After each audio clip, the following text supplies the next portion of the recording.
Um, Really and truly, during that time in the neighborhood I lived in, family, friends, everybody lived in the same area. You went to the same church, you went to the same school, you went to the same hospital. Didn't have to see white people too much unless you went downtown, and then you just went with your mama. And of course they had the black, the colored and the white fountains with the the signs above them. But we just were happy to get downtown. That was an outing. And in the neighborhood that I lived in, there was a bus that went straight downtown, which I guess you would say was a colored bus because nobody else lived in that neighborhood. There may have been two or three white people in the neighborhood, but it wasn't, a bad thing. I didn't really realize about segregation until, I'd heard about, hearing my mother and my uncles and things talk, but until Emmett Till got killed, I didn't think about the bad part, you know. So it wasn't like I had to go to school with them, have the white teachers or whatever. And so it really didn't affect me that much. When I learned to read, I knew there were white, and of course they would tell you, your mother would say, don't drink out of that fountain, except I did once when I got bigger, I did. And nobody saw me, I guess. They didn't say anything. But it was like I didn't really care about the segregation as far as the thing that got me was if I want to do something, then I can. It's not that I'm ready to go and live in your neighborhood or go to school with you. I was comfortable where I was. That's all I knew. All public places had water fountains, colored, white. And the colored drank out of the colored, and the white drank out of the white. But they both looked the same, and they both taste the same. It was just something I did, and I don't remember exactly when it was, but I do know that I did it. Yeah. Against segregation, could have been. I was an only child. I was rebellious a lot, but I can't just pinpoint a specific time that I did a specific thing. So it was here in Nashville. I was born and raised in Nashville. And it was downtown someplace, probably Cress's or McClellan's. Those were the 10-cent stores. And everybody went there. Or it could have been Harvey's, where we went to buy things. I can't remember exactly where it was. And that's all it was. It was no big deal to me. No, if they were going to do anything about it, nobody did. That's what I'm saying. If anybody saw me, I don't know. Nobody said anything. So that's been a part of me all my life. If I do something, nobody knows what I did. At one time, I remember once I was with a girlfriend, and we were in one of the stores, and there was a group of white girls, and they said something. I don't know what it was, but I did something real mean. I knocked some balls over on them and kept walking, and they just looked at us. They didn't bother. I'm sorry, but I just remembered that. I don't know why I did it, but yes, I do. I wanted to do it, so I did it because I didn't like them. They didn't like me, I didn't like them. I don't forget what they said, but they said something mean. And I heard about the bus burning in Anniston at home. I believe I got a phone call from a friend, and we talked about it. And if I'm not mistaken, there was a meeting called because the next step was the trip to Montgomery. And I did not go. I just didn't feel like I wanted to be beat up or killed or whatever because they'd had a hard time also. Some of my friends had gone. As a matter of fact, I got a postcard from one of them, after she made it from Montgomery to Birmingham. And then she came back home for the exams.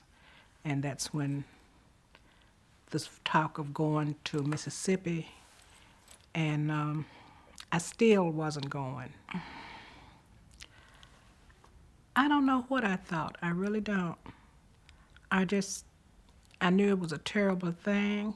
I didn't know everybody. I didn't know the people, most of the people on that bus. I knew some of the names, but uh, John Lewis was the only name. I can't even remember right this minute if he was on. I think, no, he was not.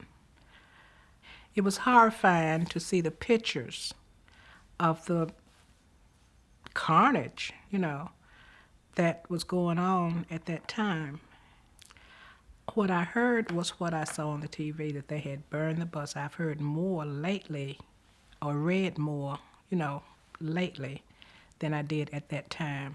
But just the very fact that they would burn the bus and try to burn them alive, that was bad enough. So I can't put any more emotion in it than that. Okay, I'll be honest and say I don't exactly remember what my emotions were, except horrified. That's that's the only way I can put it.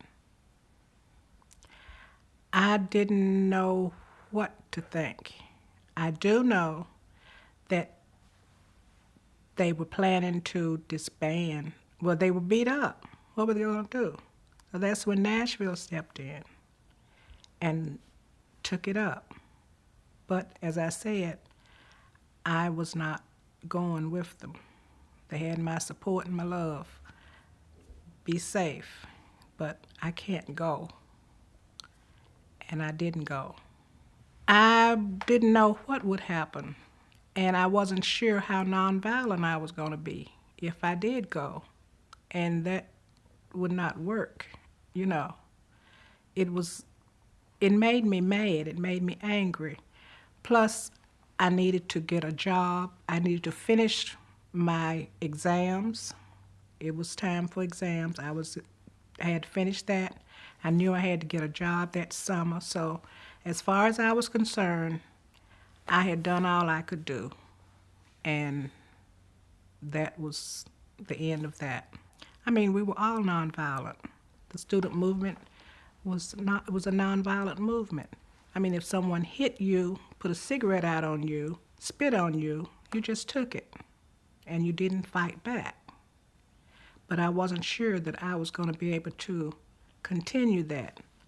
I had been pushed around doing the stand-ins, and I was never hit that I know of. I mean, I was pushed so hard sometimes in a crowd, somebody might have hit me and I didn't even know it, with all that was going on.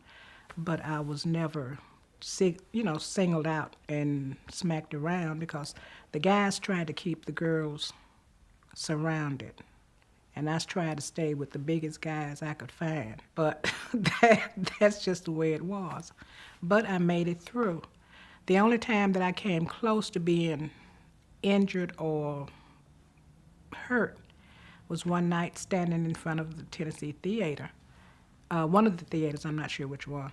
And we had so many people that night standing in that they asked some of us to step out and go across the street to one of the drugstores and sit in.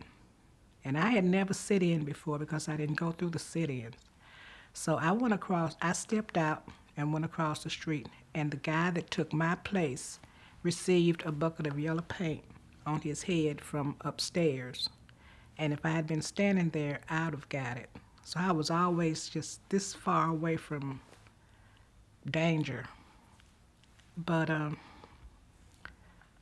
didn't think I could, and also I didn't want to disappoint my mother and have her worrying about me. She had worried enough. She never told me I couldn't go, but I don't even think I discussed it with her. But I knew she didn't want me to go also. I was all she had. And so I just made up my mind, no, I'm not going. At some points I would say, maybe I should. Then I said, no, I made up my mind, I'm not going. and I didn't go. If we had turned nonviolent, it would have defeated the purpose. The purpose of the whole thing was to be, and I'm not going to start calling names because right now I can't think straight, but we were taught to be nonviolent, to turn the other cheek or whatever, let them do what they want to do, and we would prevail. And it would make them look, I felt like they were the stupid ones, just, coming up, cursing you and hitting on you, and you paying them no attention. And that's just the way it was. At that age, I don't know, at the age that I was 19, and I wasn't sure what I might do, you know. So the only thing I could do was stay at home, and that's what I did. We had workshops. I remember, I can't tell you when it was. I would go to the workshop and at the church, and I would watch them. I never participated, became one of the actors, as they reenacted what might happen. I remember being in the church one of the nights when they were reenacting what might happen once you get downtown. And I said, I can't do that. And why not? Because I couldn't. If someone walked up to me with a cigarette and burned me, and I'm going to sit there and not turn around and slap them, I couldn't do that. Or I didn't think I could. So there was no need of me messing up everything. After meeting a few people at the college that I went to, and they would talk to us about things that were going on, because there were different things going on all over the United States. And with me not being a political person, I had never thought about doing anything. What can you do? This is the way it is. And the more I listened and started going to the meetings and reading, I got hooked. And I stayed hooked. And that's best I can tell you. It was exciting. We were doing something, and it was making other people see that this needs to be done. The adults started, some of them didn't agree. They said no, especially the parents. And then there were some that were on our side. But some of my friends, they didn't get hooked. They may have been curious and gone downtown or something like that, but they didn't stay in it for the long haul.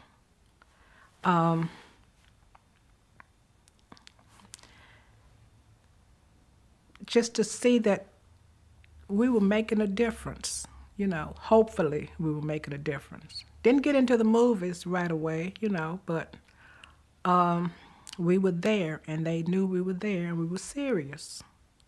That was the main thing. We were serious. Otherwise, we wouldn't have been standing out there in the rain and cold. And because if you could see on that picture, I had a scarf on my head, and it was raining, but I couldn't have an umbrella because that was a weapon. So we standing there in the rain, and we didn't think anything about it. We sang songs, and we were orderly. That's another thing. We were orderly. We weren't a mob. So if anybody came up to us, they were the mob, not us. Well, for most of us, especially for me, I didn't need any training. I was brought up to be courteous and polite. I was never rowdy then. So it was not hard to follow directions, and that's what I would do. I would go find out where I'm supposed to be that night, which line I'm going to be in, and do what I'm supposed to do until they say it's time to leave. If nobody was arrested, we'd go back our merry way and then regroup another day. So that's the way it was. And we were dressed like ladies and gentlemen. I mean, everybody had on clean, pressed clothes. And, well, that's the way the college students looked back in them days anyway. So that's the way we looked when we went out um, on the marches. So we were just as good as anybody else. You know, we were just as good as anybody else. And there was no difference. Why were we treated differently? Why did we have to be treated unequally? And why did we have to go down an alley to the movies when everybody else went in the front door? And why did we have to stand at a counter and order our food and take it outside and eat when there are plenty of chairs there to sit in? So that was time to stop. There comes a time in your life when you decide that maybe things are not the way they're supposed to be. And if there's a way that you can help make a change, then do it.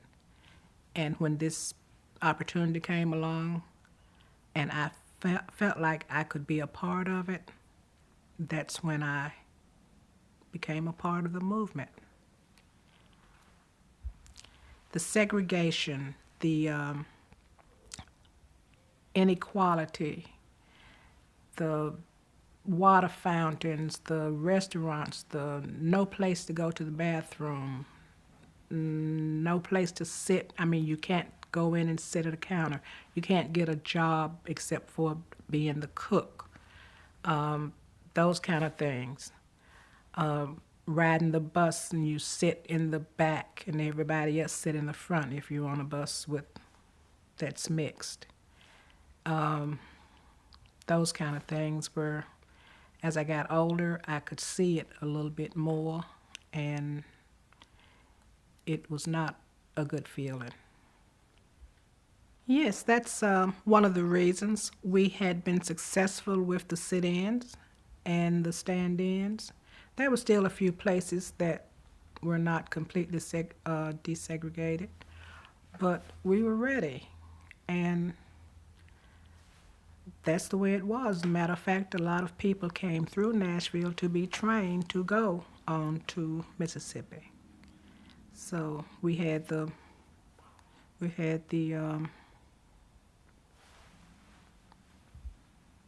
what's the word I want? We knew how to do it. I put it like that. Right. I gave my seat to somebody else. I was trained, but head and heart weren't jiving.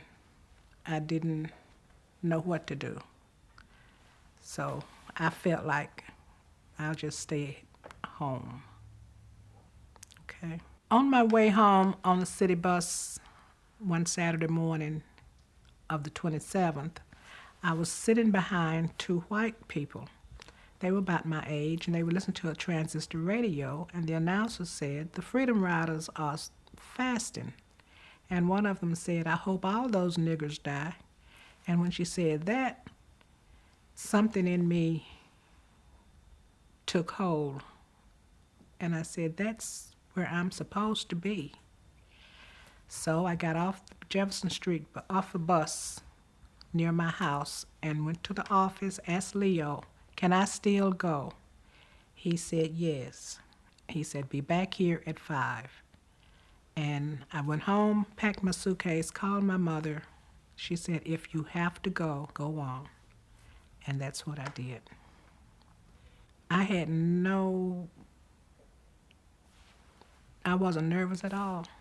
It was just like, hey, I'm going, There was I can't recall a feeling. I knew I wasn't scared, and I wasn't nervous.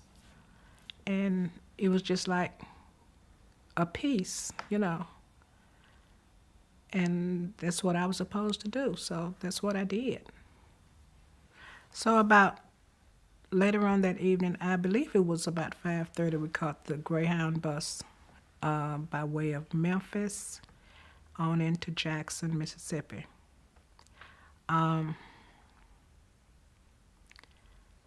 There were 4 women and 5 men. As a matter of fact, it was 9 of us. And we just sat wherever we wanted to. Nobody said anything to us. Nobody bothered us. As a matter of fact, they knew we were on our way. When we got to Memphis, we did stop at the lunch, the bus station, and we went in. Nobody, there was not a mob there waiting for us. There was a mob there, but they didn't bother us. I remember seeing one man. He said something, I don't know. But I know no one bothered us because the TV cameras were there. And a friend of the family called my mother and told her that I was okay because she saw us on TV. So they didn't bother us at all. After all of the things that had happened before, they were kind of, still mad and still upset about us coming, but there was no violence. When you thought about Mississippi, you thought about nooses, whips, cotton fields, just anything bad you could think of. If you want to go to see something bad, you go to Mississippi and pray you get out alive. That was all I knew. I had never been anywhere south in my life. So the mood on the bus, we didn't all sit together. There was some here, some back there, some, we just tried to act like it was a normal trip. Of course we knew what we were in for. We had an idea because other people that we knew were there.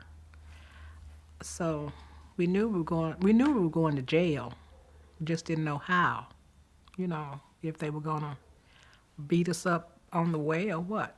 But I didn't think about it. I don't know about other people, but I didn't think about it. Because like I said, once I made up my mind, I was at peace with it. Well, I had been in jail once, so that part didn't bother me. The only thing that bothered me was how long will I be in here? And will I see my mama? What is she thinking? That's more what I was thinking, not what I was thinking. I didn't think about anything except let's get this done, whatever. So really and truly, my mind probably went blank. I don't know. Are you crazy? Well, yeah. So that's it. I remember getting off because I was the last one. Everybody else had gotten up in the paddy wagon, and I'm trying to get my belongings. And I'm saying, wait on me. Do not leave me. We did have a number for our attorney in case we got there and were not arrested and maybe were dispersed by a mob because we didn't know how it was going to come off. So I had that phone number with me. And but I got with the rest of the group and got in the paddy wagon and we went to city jail. I remember getting off. All I can see is stepping up into the paddy wagon. Some people say we went through with the pictures that I've seen, we had to have gone through something because that was the next step. So we were getting arrested then. But it was just bam, bam, bam, no waiting, no stopping. Just go here, there, into the paddy wagon. So at that point, we were going to fill up the jails. And that's what we did. That's what happened. The fine was $200 or 60 days in jail. And we chose the 60 days in jail for breach of the peace. Yeah. I mean, how can you breach peace when you're just peaceful? But I guess we did. We breached their peace. They didn't want us there, so that was the charge, breach of the peace.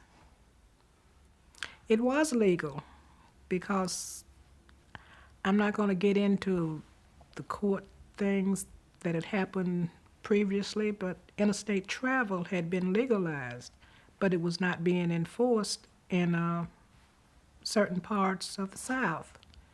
And you still couldn't go into the white waiting area or sit anywhere you wanted to without being hassled. So that part I do know that it was already legal, but they didn't see it that way. Well, the sale I was in, I think it was the first sale, and there were, I wrote down the names of the people in that sale. Now later on, more people may have come into that sale. I don't know. I probably got tired of writing. I wrote down the names of the people in the first sales that I could hear when they would come, and I would know who was in there. We couldn't see them, but we could holler back and forth. So at least I know who was in those sales. I mean, we would just say, "Hey, I'm here from so and so and so and so," and we would just talk. The people in my cell, we would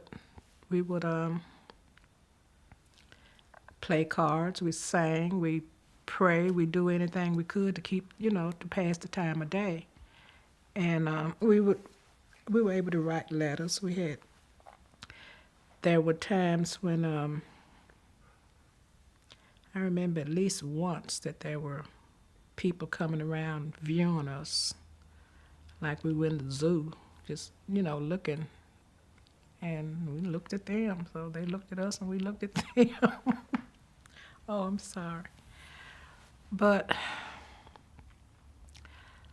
I cannot, evidently, I know we read the Bible a lot, and evidently on Sundays, we may have done it more than on Sundays, but in one of the letters from my mother, she said, "I'm glad you're still going to Sunday school." So evidently we were trying to continue as normally as possible. And some of us had books, because we did have our own belongings there. Yeah, we had a comb. I don't know what all we had. We had toothbrush, toothpaste, not a lot, but there was an organization that brought us toiletries and things. And I'm not sure how long that comb was around. I don't know if I took it to Parchman, but some of us had to kind of share a comb, and it was kind of weird looking. But that's all we had. We did the best we could with what we had. Oh, we sung everything. I mean, hymns. We shall overcome daily, just about, I'm sure. We would sing until the jailers would tell you girls, shut up in there. And then we had to stop. And if we didn't stop, then they had their little ways of trying to intimidate us. So take our mattresses.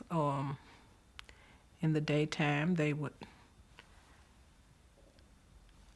I'm saying turn the air on. It would be cold at night and hot in the day. And we would just sweat, because there was no air. And then at night, with no mattress, if those that had a cot were laying on springs, those that were on the floor were laying on the floor. And you just froze, But no, I can't sing.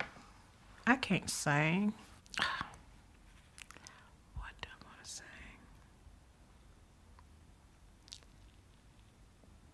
Keep your eyes on the prize. Hold on. Hold on. Hold on. Keep your eyes on the prize. Hold on. That's one of them. Wrong key, but that's it. Okay. We sang a lot of gospel songs. I can't think of too many of them right off that I would want to butcher on to you. No. Like we are Heavenly Father's children, and Um, just regular hymns. Yep. I mostly slept on the floor on a mattress. I think it was first come, first serve. I don't know how it was. I do remember sleeping on on a bed, on a cot one night because I was sick. I I don't know what was wrong with me, but they let me sleep on the mattress that night. And as far as accommodations, we hung blankets on the cells. We figured that out so that at least the jailers couldn't see us when they walked past while we were trying to wash or whatever. We couldn't leave them up, but we would put them up long enough to try to clean ourselves up. Yeah, there's a sink, a commode, then the bed start around the wall. Um, we did put up a sheet or whatever it was we had to try to yield some type of privacy while we wash. If I'm not mistaken, a couple of girls might hold one behind you, so you could at least be covered while you washed up. No, not that I know of. But we could hear them enough. We were in the first cell, so if they came, unless they came around the back, somebody would hear, and we would try to cover. I don't think they peeped at us. Now, I'm not saying they didn't, but as far as I know, they didn't. And we did this, washed the best we could in the best way we could. Because with the sink being right there by the bars, you had nowhere else to go. So, plus with the commode right there by the bars, you had nowhere else to go. So we kind of looked out after each other. In my cell, I know, and I'm sure the rest of them did the same. At least I hope so. I think they did. Only one person remembers besides me that I have talked to. And one night they hollered down and said they were going to send us, a little note, just something to keep our morale up. And would it be okay? We said, yeah. So they made a rope out of a piece of sheet, I guess. And we could see it coming down, and we were trying to figure out how could we get it in. So we rigged up a broom with a piece of wire, piece of coat hanger. And we hooked and hooked until we fished it in. And we took, the notes were inside of a sock. And so we left the broom in the corner of the cell, right there by the sink. And when the jailer came down that night to make his rounds and saw that broom and that the rags wrapped around it, he ran down the hall screaming, "They doing voodoo in there." And he did not come back the rest of the night. We didn't know we were going to have peace that night, but he didn't come back. It scared him. So whatever spell was, it worked. Everybody didn't read everybody's notes, and I don't even remember what my notes said. All I've got is the envelope that it was in. So I don't know what it said. Probably just hi or something. Keep your head up. Something like that. Yeah. Okay. The guys' cells were evidently directly above our cell. And one night they decided to send us some notes down on a sheet wrapped in a sock, stuffed in a sock. And we rigged up a contraption to pull it in with a coat hanger and a broom. And we took the notes out of the sock and gave them to the particular person, whoever had a note, and we're reading them. Left the broom in the corner. The jailer saw it and ran down the hall and said we were doing voodoo. So he didn't bother us anymore that night. Okay. Yeah, we were able to get letters from our family and friends, whoever wanted to, and there was a group of students. The ones that I received cards from were mostly from Swarthmore, and they would send us postcards, and they were our pen pals. Um, I don't know how many I got, but I think everybody received mail from Swarthmore.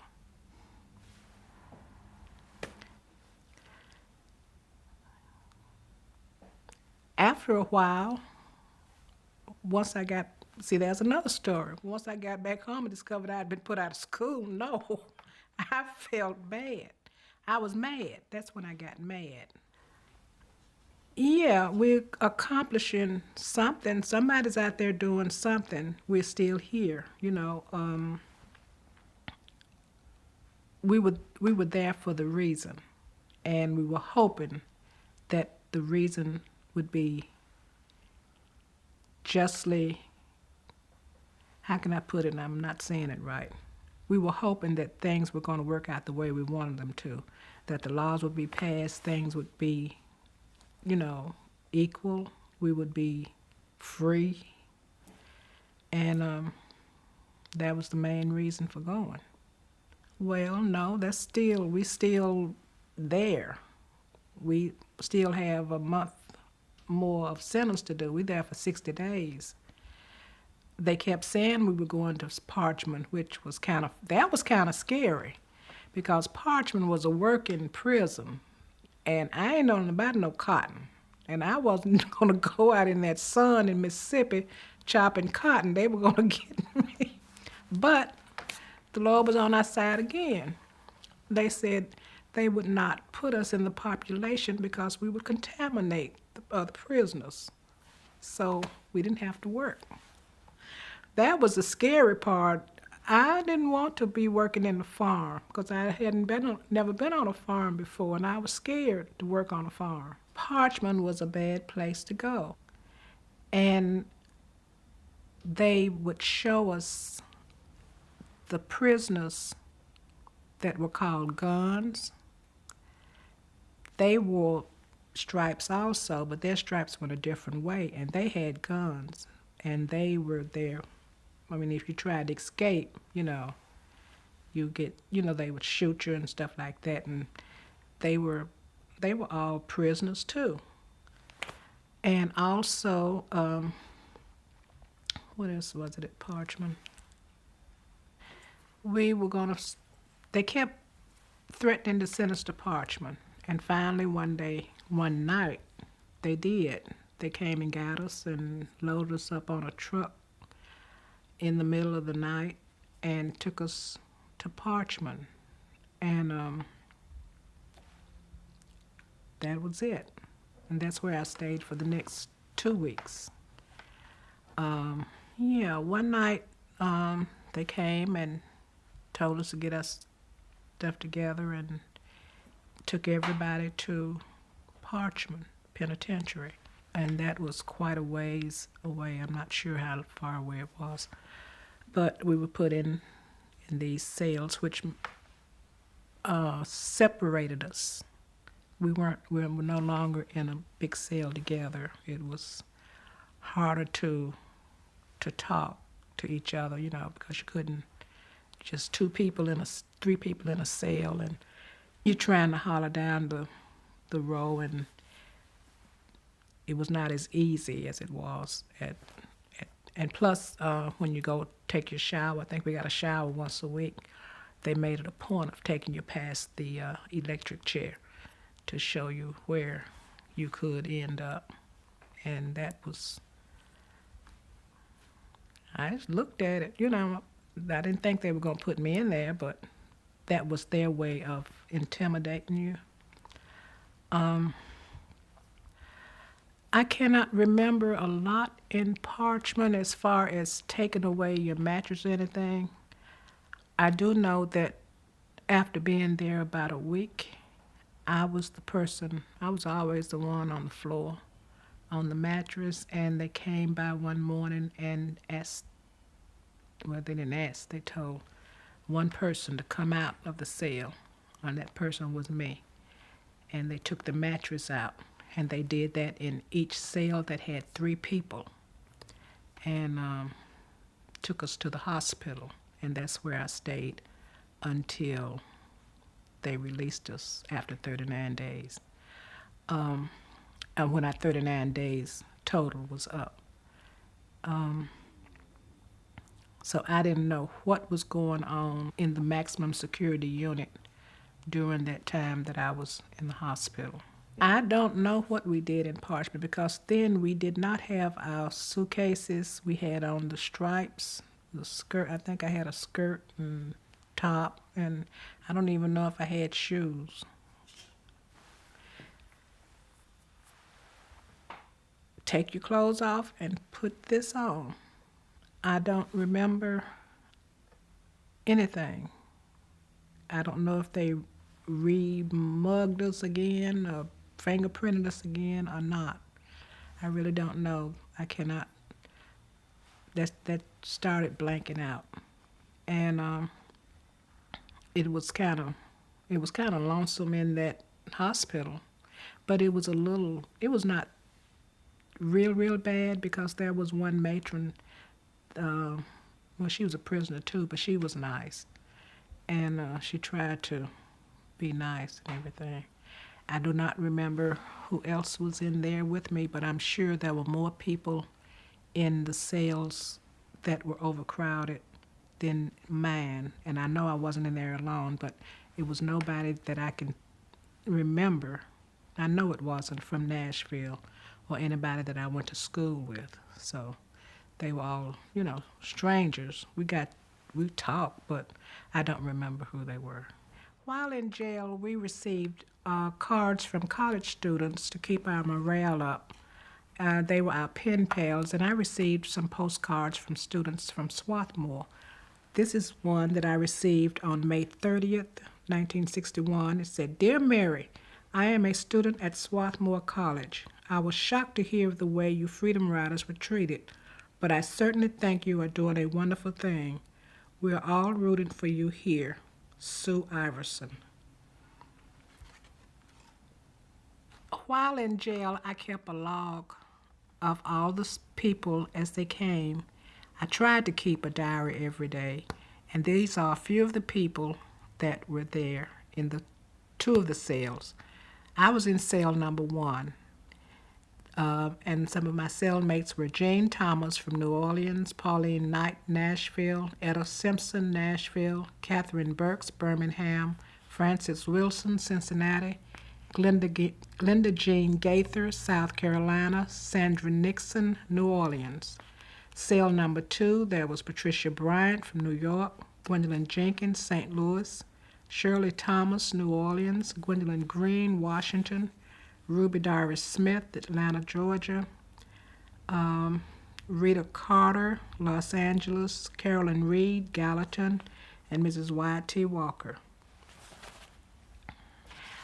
After we were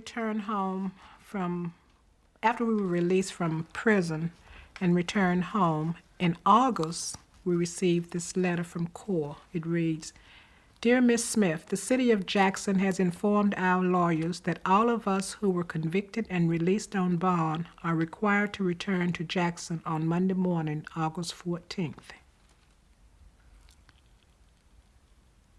We actually need you in Jackson on Sunday the 13th to meet together before the trials and speak with the attorneys.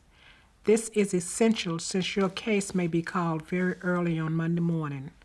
The Battle of Jackson is just beginning. Your participation has made this the most exciting and influential civil rights struggle of the decade. We do not know how long the trials will take. As far as possible, you should plan to stay for an indefinite time. We made the decision to be Freedom Riders, and now we are challenged to continue this ride. Jim Crow will not die easily.